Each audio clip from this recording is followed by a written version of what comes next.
Two girls, one podcast, and their unsolicited opinions. Plug in your headphones or find a private space because this content is not safe for work. Welcome to On Her Bookshelf. Welcome back, Bookshelf Besties. I'm Julia. And I'm Kristie. And this week we are talking about an arc that we both got that we were extremely excited for when we applied to. Yeah. Over the moon when we got it. Yeah. And we're just here to completely gush about how much we love Wristlocked by A.K Blythe. Holy shit. Mm-hmm. I suppose if you listen to our previous episode, which was our mid-year check-in, this episode comes at no surprise because we kind of had to hold ourselves back from gushing about that book then. We're like, we've got to have a whole episode to talk about it. Yeah. So here we are. I guess before we completely dive into the story, did we want to go through like the content warnings? Oh yeah, probably. Tick, sign me the fuck up. And there was one trope, kink, whatever you want to call it, on there that I read and I saw, and I was like, that's it. I'm in. I didn't even read past the rest of them. Oh, I wonder which one it was. It's such a simple thing as well. Okay, content warning. Are you ready? Yes. So, we've got graphic, sexual, MF, MM, MMF content. That was it. It was just the MM. Multiple scenes, which, yeah, I know, same. I was like, okay, sold. I was like, MM, and you know what else it was? Becky Quinn was recommending, if you, like... Yeah. Pushing like the arcs and everything like that. I'm like, well, if Becky says it's good, I fucking believe that. Like MM circus theme. Say less. You've got homophobia, homophobic slur. There's one scene. It's not the MMC, like the MCs, but it is there. You've got ignored safe word in a scene, which I was like, wow, okay. Yeah. You've got brief on-page sexual encounters between MCs and other characters outside the main polycule, but it's not cheating. You've got abuse of power, sexual coercion. You've got grooming, drug use, themes of drug use and addiction. Brief mention of childhood abuse. You've got pegging. Pain kink, blood play, light bondage, light breath play, dub corn, wow. Dub con, it's when I was thinking of the corn book. Dub con, dubious consent. Yeah. Underage drinking. Corn book. I'm sorry. Anal sex, coming out, explicit language, dominance and submission, sadism and masochism. So strictly like in the content warnings, AK's put not BDSM. Although the story contains elements found in BDSM, these characters are not exploring their kinks responsibly within the structure and safeguards of the BDSM lifestyle. They are messy, fucked up and reckless. They make mistakes and hurt each other while they figure things out. It's a fantasy. If it's not yours, that's okay. Yeah. That kind of sums it up. Yeah. But no, it was like, I ran to sign up for this book. It was something I did not know I needed. Neither. And it was it is one of my top reads. Same. This year, it's a book that we are constantly recommending to people. So of course, here we are on the show recommending it to all of you as well. Yes. But yeah, this book did not disappoint. No. It was completely like no holds back. Like I remember reading like some of the first few pages and it was straight into the sex scenes. So we've got 3 main characters and I think it's told from like multiple point of view. So we get to get into the heads of all 3 of them as well. You've got Gail, Lyot or Elliot, and then you've also got Gia. That's true. So Gia and Lyot, they have kind of been a couple / non-couple. Yeah. They've been fuck buddies for like quite a few years. And like they've recently gotten into this new circus school in Vegas, like highly prestigious. Gia also comes from parents who are like famous within the industry. All I can think is trapeze, but trapeze is the balancing one, right? No, that's tightrope. Tightrope. Maybe it is trapeze. Oh my god! Her parents are famous. That's all that matters. Like within the circus community, her parents are famous. So Gia's got these like high expectations for her and Lloyd, whatever. I don't know how to pronounce his name properly. Lyot, I'm not sure. Yeah. Elliot. Yeah, we just call him Elliot because that's his real full name. Yeah. Yeah, they're in the school now, but like, it's not even page 1, it's like chapter 1. And he drags her down an alley or she drags him down an alley. No, it's in the shower. They fuck in the shower first? Mm. Oh my god. See what I mean? This book is just like sex on almost every page. Yeah. But so yeah, they fuck in a shower. But the one that I remember is like, this is the sex scene that I was like, whoa, this book is not going to hold back.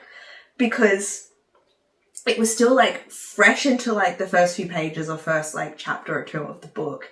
And yeah, one of them drags the other down an alleyway at the school, might I add, broad daylight at the school. He puts her up on like an air conditioner unit and then like feasts on her, but also like sticks a finger up her butt as well.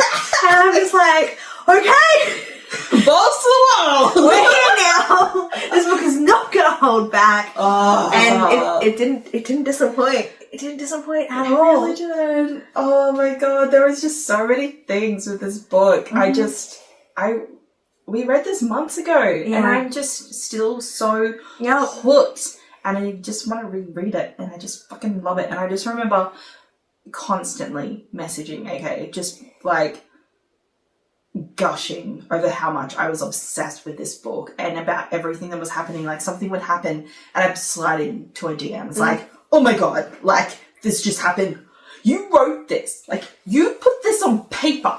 Like this is her debut novel. Yeah. Like how the fuck did she write this as her first book? This is fucking brilliant. I highly recommend it. It is affinity stars. It wasn't even 5 stars. It was just... Yeah. So there is plot. It's not just smart. The sex and like the smart stands out, but there is a plot that happens as well. And obviously we still need to get like introduced to Gale, who is like our resident bad boy, I guess. Mm-hmm. Real like asshole energy, but he's like... He's a tortured soul. Yeah, but okay, that's not the word I'm looking for. He is a tortured soul. But he is the pick. So the director of the school, that's like her golden child. She found him on the street, saw his talent, brought him to the school, pays for everything. Oh, and also fucks him. Yeah, she's grooming him. It's fucking gross. Mm-hmm. It's so gross. It reminds me of what's her name? 50 Shades of Grey. Do you remember Mrs. Oh, I know who you're talking about. Very much like that. Like, just grooming and just an absolute piece of shit. Like, you're...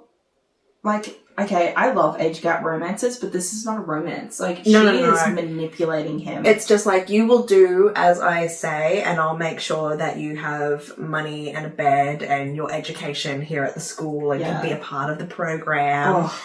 Gross. It's so fucked up.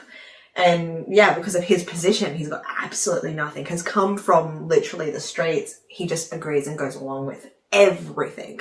So whatever like this woman says, he does. So the whole kind of like reason that Gia wanted to go to this school was like not just because of like the prestige and like moving up in her career. It was because she saw one of Gale's like first shows. Oh yes, years and years ago, and so she was Gale. I should also specify. Gale specializes in straps. Yeah. And yeah. Yeah. So she sees one of his first shows like years ago, and she's so enraptured by him and his raw vulnerability and beauty, and how he's not perfect. Like, even his scene that he does with the straps is not perfect. And she's just, but she's he's obsessed. There's so much emotion Yeah. and, like, character that he, I guess, Portrays, shows. Yeah, it portrays and shows everyone while he's performing. Yeah. And yeah, I think from that, she wanted to try straps, and it's straps like similar to silks in a sense. Yeah. It's just the more hard but badass kind of version. Yeah. The less sexy, more painful in a sense. Yeah. Because she's the is she the masochist? He's the sadist. One likes to inflict pain on the other, and the other likes to receive pain. Yeah, she's the masochist. Yeah, so she's the masochist, and Gail is the sadist. Yeah. And their chemistry is something else entirely. But we've also got, like, enemies to lovers in there too. Like, they hate each other, So but they much. want each other. Yeah, and they hate fucking. Oh my god. Stop. But then also, like, you've got Gia and Lyot, like, who have, you know, been together forever. Like, yeah, they see other people outside of their relationship, but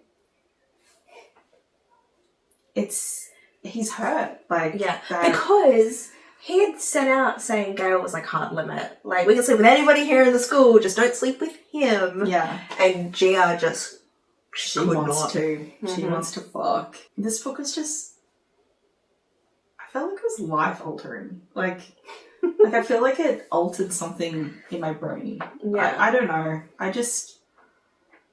It left you speechless. Literally, I don't know how to put in words how much I fucking love this book. And just, all of these characters are so fucked up and messy and broken. They're imperfect. I think that's something that I really liked about the book as well. Is like, these characters, they weren't perfect. Like, it wasn't the heroine who saves the day, but she was also born from royalty and has the best secret abilities in, like, all the lands and everything like that. It's literally three, like, just fucked up people finding each other. Yeah, but, like, having some wicked sex along the way. Oh, yeah. And, like, A.K Blythe isn't wrong with, like, she was putting in her, like, trigger and contact with, I mean, she wrote the book. But also, like, they do hurt each other. Yeah. Like, on purpose and accidentally. And so, like, I feel like Wristlocked is also, like, a journey of them, like, accepting responsibility for their actions, who they are. We've got By Awakening in this as well. Hot. And also, like, I really liked the concept of, like, Gia and Gail's monsters, like, finding each other and calling to each other. Like, they both described their, I guess, like, their kink as this monster inside that they had to unleash, you know, and they didn't want to unleash it onto everyone. Like, Gia felt like she couldn't unleash hers onto Lyot, and that's why she needed Gail. She needed someone to hurt her. And Elliot didn't want to do that. He's just a little bit too soft for her. Like, they still matched kinks in a lot of areas, but you know what? This is something that has stuck with me, I think, since reading either, like, Ensnared or Entangled. I think it's, like, Jacob that says it, but it's just like... Jasper. Oh, Jasper. Yeah, sorry. Jasper who says it. And it's like, you know, when there's a misalignment of kinks, like, it can really just impact everything. Yeah. And so I feel like, you know, part of the journey is the fact that, yes, like, Elliot and Gia have, like, been friends forever, have just been, like... had this thing going that worked really well with, like, fucking each other but then fucking other people and then coming back to each other. But they were missing something. Yeah. And that something was Gail. Because, you know, Gail, being the saddest, enjoys hurting people. Yeah. And it's not even, like, a physical thing as well. There is a lot of emotional damage that Gail does. He is the saddest in every means of the word. But then there's also a lot of personal development we see with him from when we're first introduced to how the book ends, which I thoroughly enjoyed. I'm sorry, everything you just said just like went over my head because all I kept thinking was emotional damage. I'm so sorry. Gosh, it's fine. And yeah, like you said, it was Gale that was missing from them. So now they're like this beautiful thing with all three. And oh my god, once they all started like fucking together, because Gia was the one that was like, you guys just need to come together and it'll be perfect. Yeah. And it took like majority of the book before they finally started coming together. Literally. Wow. But it was phenomenal. Like the sex scene. So this is literally the definition of smart with plot. Yeah. Mm-hmm. Definitely. I'm fucking speechless right now. I'm absolutely speechless. I don't know. It was just something different as well. Mm-hmm. It's completely different to anything we've kind of read. Yeah. Yeah, even the ignoring of the safe word. Like, I'd never read that in a book before. And I know we've spoken on the pod about how much we've enjoyed, like, our main characters actually using the safe word, because it was really cool to get that representation in books. And I feel like it's important, especially when we read a lot of books with, like, a lot of kinks in it, that safe words are respected. But this was something else, and I was shocked. I was shocked as well. I didn't see it coming, actually. And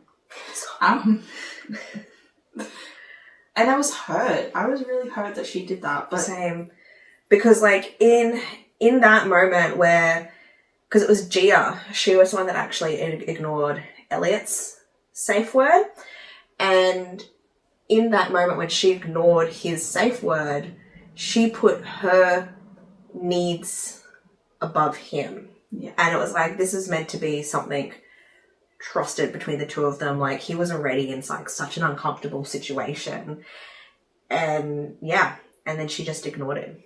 Yeah. And it was just so shit. But like, there was a lot that they had to then work through to be able to like repair their friendship. So yeah, this book is messy. There's a lot of stuff like fucked up about it, but it was so perfect as well.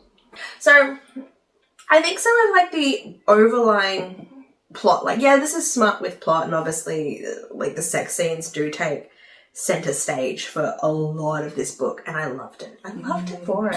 I feel like she really hit the nail on the head when it came to smart with plot and actually having a good ratio between obviously majority smart, but then there was still a little plot. Yeah. But also the plot wasn't overwhelming either. It was so easy to understand and follow, and this is like my first circus romance. Same. I didn't even know it was a thing. So there's like a lot of concepts about the circus community and a lot of circus, I guess, like jargon and lingo that I was like, oh, what's this and what's that? But it was easy to follow too.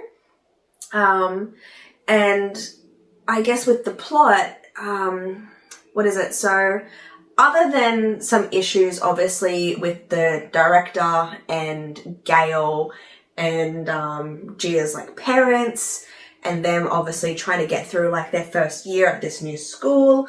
But Gale also has a younger brother who wasn't as lucky as Gale, has still kind of like suffered and been on the streets. And Gale's been supporting him the best that he can, but Gale's brother is also a drug addict. And it's when and basically Gale's brother kind of gets himself like in a situation. Gale has to go find him. Gia can't go with him at this stage, and I think like Elliot and Gale just weren't talking to each other, but Elliot knew all like, I guess, the drug hangouts in the area because of someone he used to date. So it kind of forced, this was a nice little, I guess, forced proximity where like Elliot and Gale had to be in like the same vehicle to kind of help Gale's brother. And this was only like partway through the book as well. So like not even like the final finale. But I just like liked them working together. I liked them realizing that the other person wasn't such a like a douchebag.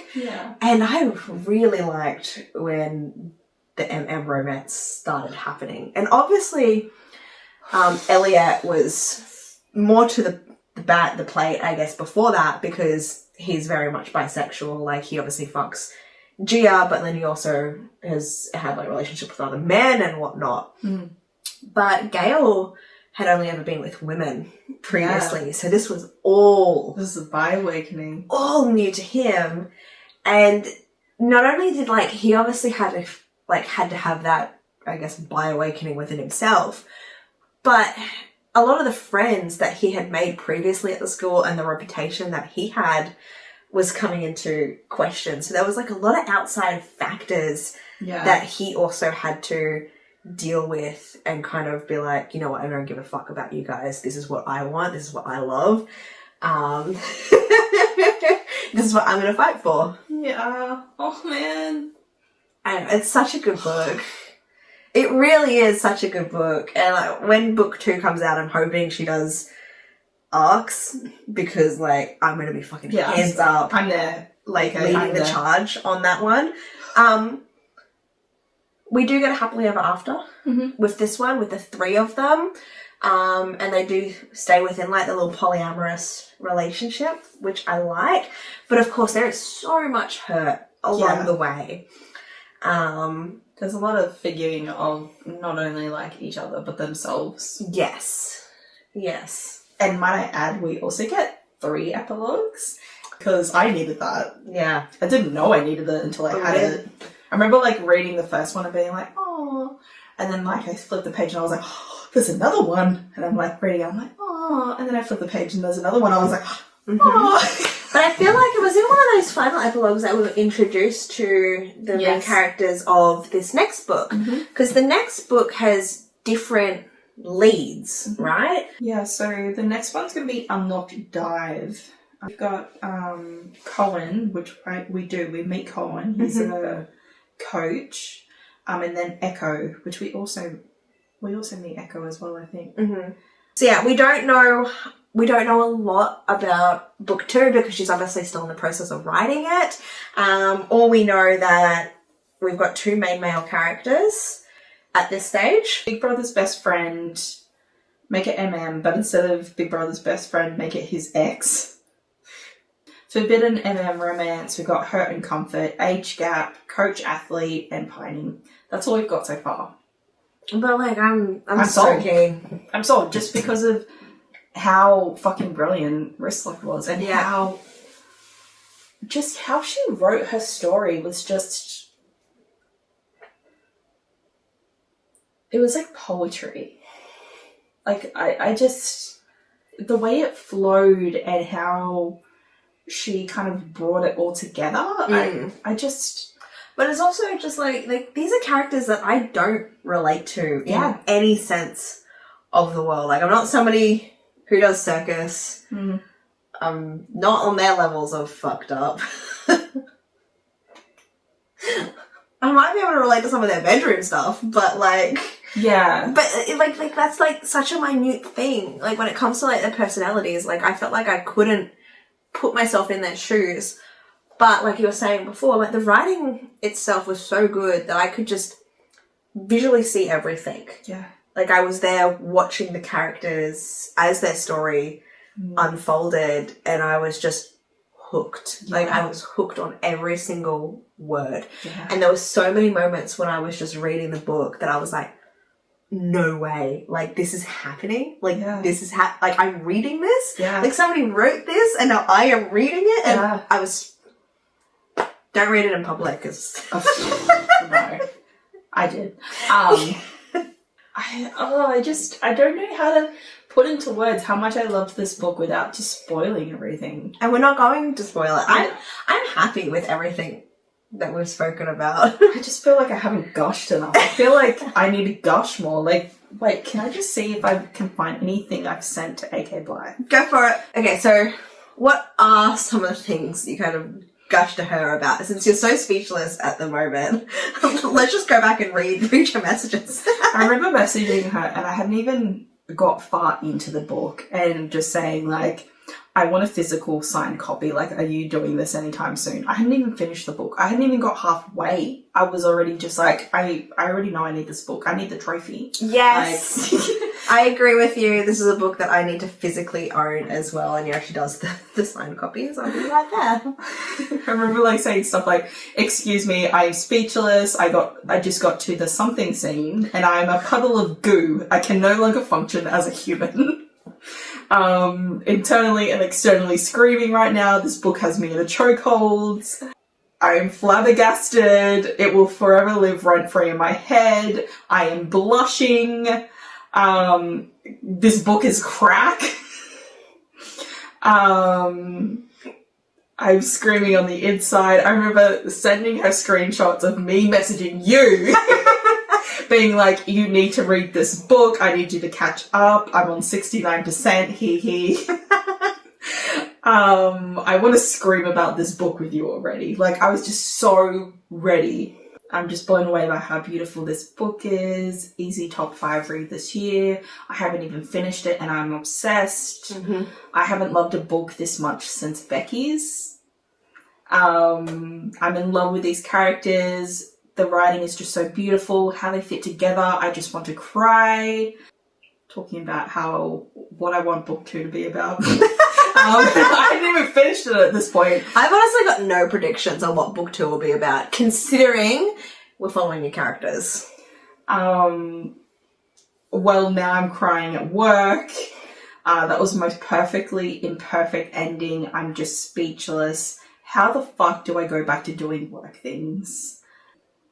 I spent so long trying to find the words on how much I loved this book. I'm giving Julia shit because she needs to hurry up and finish so we can cover it on the pod. Yeah, I just kept messaging her because I was just so obsessed, and I love that you're also not afraid to message authors. Oh, I get so shy. I'm just like, but would they want to talk to me? I just test the waters, and if I feel like they're gonna match my energy, then I just go balls to the wall. That's fair. You've had some good conversations with a few people now. I need them to know that I fucking love these books so much that I need to reach out and tell them. Like, and A.K Blythe is just one of those people. Amazing. Thank you. It's a 5-star read. Yes. 5 stars for Spice. Yes. As well. Any other gushing that you want to do about it? Just that pegging scene. Oh my god. That was the second time reading a pegging scene. I think it was my first time reading a pegging scene. And, wow. Yeah. New kink unlocked, I think. Sorry, Liam. Not sorry. No, I think that is it. I have no words. I just really loved it. Top read. Read it. Seriously. Just read it. That's our big takeaway from this episode. So yeah, dear listeners, if you are looking for a fucked up, smart with plot, by awakening, no holds back, raw, imperfect character story with circus, and balls to the wall spice, then we highly recommend Wristlocked by A.K Blythe. It's one of our top reads of the year, and we hope it's going to be one of your top reads as well too. Yay! So yeah, until next time, happy reading. Bye. See yas.